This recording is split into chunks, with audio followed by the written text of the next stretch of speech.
Hi everybody, my name's Gloria Mahan and I'm going to be presenting Incubating the Future, integrating the colonialist shadow of our wild industrial hybrid identities to access embodied revelation. I presented this work at the International Ecopsychology Society Conference in Uruguay in 2017. The purpose of this presentation is to describe an endangered orientation to dance that is based on a symbiotic relationship with nature. I call this dance trance dance or embodied revelation. I will share with you the obstacles I've encountered in attempting to practice this orientation to dance and ways of overcoming those obstacles so the dance can be reintroduced into Western culture. I want to start with a story. Once long ago, when there was a great and terrible problem, a rabbi went to a certain place in the forest, lit a fire in a ritualistic way, and recited some special prayers, and miraculously his problem was solved. Generations later, when another rabbi was faced with a very difficult task, he went to the same place in the forest and lit the fire in the same way, but he didn't know the specific prayers to recite. Nevertheless, his wish was granted too. Again, after hundreds of years and more forgetting, another rabbi encountered a great problem, and he found the special place in the forest, but he didn't know the specific prayers, nor could he light the fire. But anyway, at least he was in the right place, and he also achieved his goal. But finally, when another rabbi many generations later had a great and difficult task, he simply sat down where he was and said, "I cannot light the fire, I cannot speak the prayers, I don't even know the place in the forest, but at least I can tell the story of how it was done." And that too was sufficient. I tell you this story because I'm going to be speaking about a dance that does not currently exist in the industrial world. I'm hoping that by telling the story of how it was done, it will be sufficient. This exploration started for me when I was studying different kinds of traditional dances from around the world, such as different parts of Africa, the Middle East, and India, and also many other kinds of movement practices for personal growth and transformation, such as authentic movement, dance meditation, and the 5 rhythms.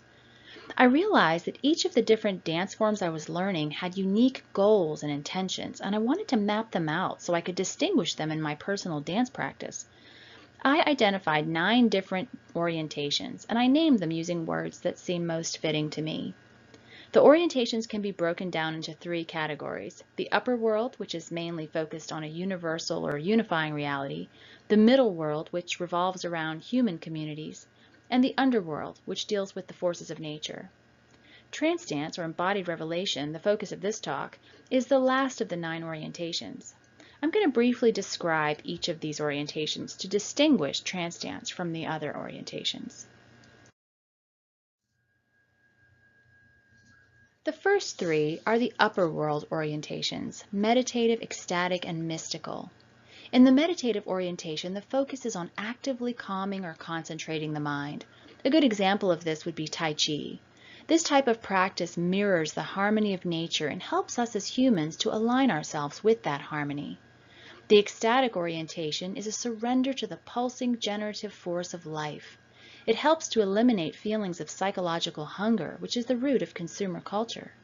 Examples of this would be the chaos rhythm of the 5 rhythms, some styles of Sufi whirling, and many different indigenous movement traditions aimed at generating altered states of consciousness. The mystical orientation is an intimate dialogue between the individual self and the divine beloved that places us in sacred relationship with life.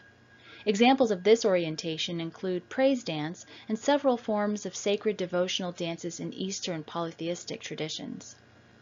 The next 3 are the middle world orientations: activist, social, and relational.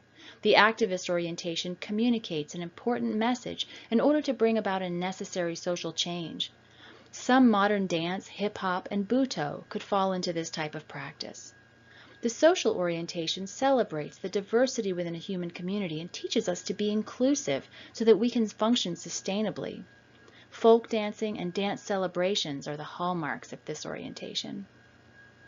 The relational orientation expresses our mammalian need for closeness and mutual support to reduce negative behaviors that come from isolation.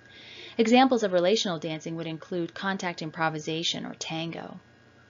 And finally, the underworld orientations are physical, expressive, and trance. The physical orientation attunes to the natural energetic patterns of the body, such as developmental movement, mind-body centering, and continuum.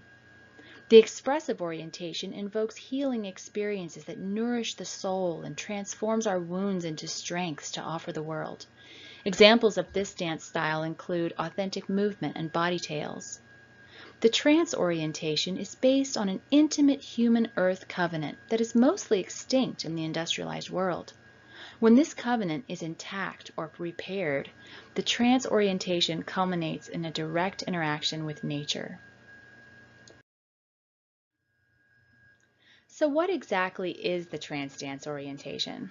One way to understand it would be to imagine having a biofeedback machine plugged into the earth so that you could actually feel all the feedback loops between yourself and all the other beings around you. So instead of seeing a monitor showing us our heart rate or our brain waves, we would see the quality of all of our relationships with our ecological community. The physical movements of trance dance are shared by all plants and animals to communicate with each other and coordinate their needs and behaviors. This dance revives our ability to participate in that conversation and even solve collective problems through that ancient nonverbal language. The primal matrix is a term used by cellist Glendenning in her book, My Name is Cellist and I'm in Recovery from Western Civilization. She defines the primal matrix as the state of a healthy, wholly functioning psyche in full-bodied participation with a healthy, wholly functioning earth. She suggests that industrialized humans are suffering from a particular form of post-traumatic stress disorder due to being alienated from the natural world. I invite you to try a little experiment. Look around you and touch something near you, either your clothing or any object at hand. Now try your best to imagine what this object is made of, where those materials came from, and how it was put together and transported to you. What people, places, or beings were involved or impacted by the creation of this thing? Where do you think this thing will be 100 years from now? Notice all the guesses you have to make and all the hidden relationships that you participate in daily. Now try to imagine what it would be like to be surrounded by beings, objects, and places that you know well enough to answer all of those questions with reasonable certainty. Imagine how living in a conscious web of relationship would impact you physically, mentally, emotionally, and spiritually. In order to trance dance, one would have to be plugged into the primal matrix and living in deep symbiosis with the wild.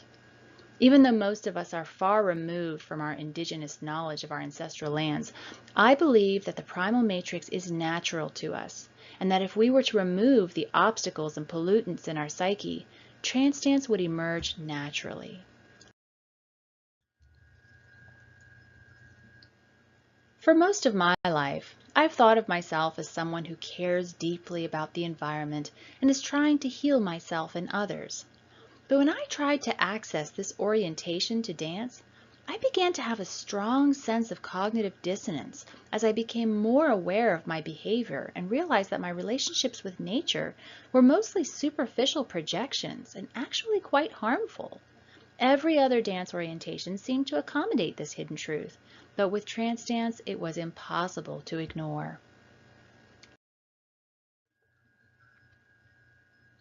As I began to explore my difficulty with this orientation to dance, I created this diagram. At the first level, my relationship with nature is inconsistent.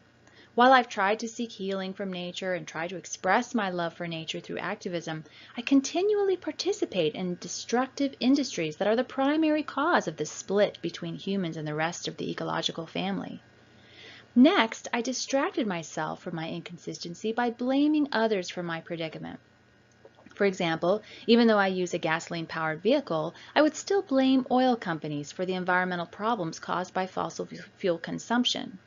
While that is a very valid and understandable accusation, it also shifted the focus away from my responsibility in resolving the problem. By creating a good-bad dichotomy, I went on to identify myself as being on the good side. I call this mistaken identity the colonialist shadow. At this level, my colonialist shadow tries to overemphasize that I am part of the solution, to hide the reality that my loyalties to the biosphere are actually quite split between benevolence and abuse. One especially insidious way that I have lauded my goodness has been to affiliate myself with nature-based spirituality. But deep inside of my hope to be good is my ancestral wholeness, where I have the potential to live with honest awareness of all the ways I participate in a culture of destruction. This level of awareness may be too painful or complex for me to fully comprehend, but it is the starting point from which I can develop the capacity to dance with the wisdom of a life-giving keystone species. Since trance dance is a movement-based communication with nature, relationships with nature must be real, not abstract, similar to how we view our close human relationships. This requires survival skills, knowledge about the land, and mutually enhancing relationships, including understanding the natural history of a place, understanding the animal migrations, and recognizing interactions between soil, water, fungi, insects, and plants. Only by cultivating authentic relationships and learning to speak the language of nature can we hope to perform a true trance dance. Many of us like to go on vacation to wild places, but culturally we are inculcated with fears about actually living close to nature. And yet all of these fears can be addressed through knowledge, skills, and community. For example, we may be afraid of cold, but we can learn how to create warmth. We may be afraid of being hungry, but we can also learn how to nourish ourselves in wild ways. We may fear loneliness, but we can also create community and forge strong human bonds. We may fear becoming irrelevant to society, so we'd need to share the work with others and establish our relevance through our values. We may fear getting sick, but we'd have to consider the ways in which industrialized lifestyles cause many kinds of illnesses, and then we could also learn how to make natural medicines. We may fear financial problems, so we'd have to find ways of bypassing or incorporating money when needed. In order to trance dance, we would need to overcome our addiction to a toxic culture. I would define an addiction as any destructive behavior that we feel unable to change. Prochaska's model shows us that change takes place in multiple steps. For example, the first stage is to deny that we have any problem in the first place. The second stage is accepting that there is a problem, but feeling powerless to do anything about it. The third stage is planning to make change someday in the future. The fourth stage is actually making change. In order to repair our relationships with nature, we must first recognize where we are in our readiness for change and do what we can to move forward in our stage of change. One way to move forward in our stage of change is to use movement practices that help us to integrate the colonialist shadow and support our recovery from the imbalance of industrialized culture. Energizing dances can help us to release fear and overcome resistance to change. Community dances strengthen bonds and cooperation. Sensual dances in nature increase our physical resilience and vitality. Movements that mimic and dissolve into nature increase affiliation and empathy with nature. Prayer dances help us to solidify our intentions of true benevolence. Dances of gratitude create a foundation of reciprocity with other beings in nature. Please visit the links in the notes of this presentation for some examples of guided movement practices that can be helpful in preparing for trance dance. This flowchart shows the role that I believe trance dance plays in our cultural transformation. The first step is to gain foundational knowledge of our land base, including attending to the mind-boggling complexity of our consumption in the world, and awakening all the dissociated threads of interconnectedness by starting to practice mutually enhancing relationships with the more than human world. The next step is to integrate the colonialist shadow by acknowledging the harms we have committed and releasing the fear about changing our behavior. Over time, we can start to accept the uncomfortable feelings about our inconsistent behaviors, such as experiencing both our benevolence when listening to an inspiring talk online, as well as our harm in burning fossil fuels to power our electricity. This strengthens our identification with our enlarged ecological self so that we can stay connected to our actual relationships with the world. Once we have a solid foundation in our ecological identities, we can now pursue embodied revelation through a shared inquiry with our ecological communities. The movements of trance dance are the medium of this transfer of information, like an antenna or a sensor for a biofeedback machine that I mentioned earlier.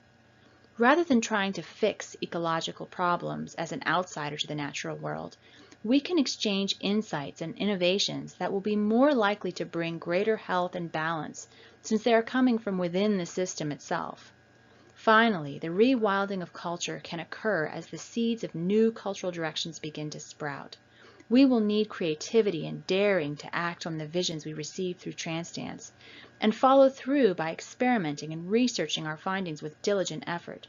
With each successful iteration of this cycle, human culture can gradually embrace its embeddedness in the natural world and continually spiral through progressively improved levels of functioning.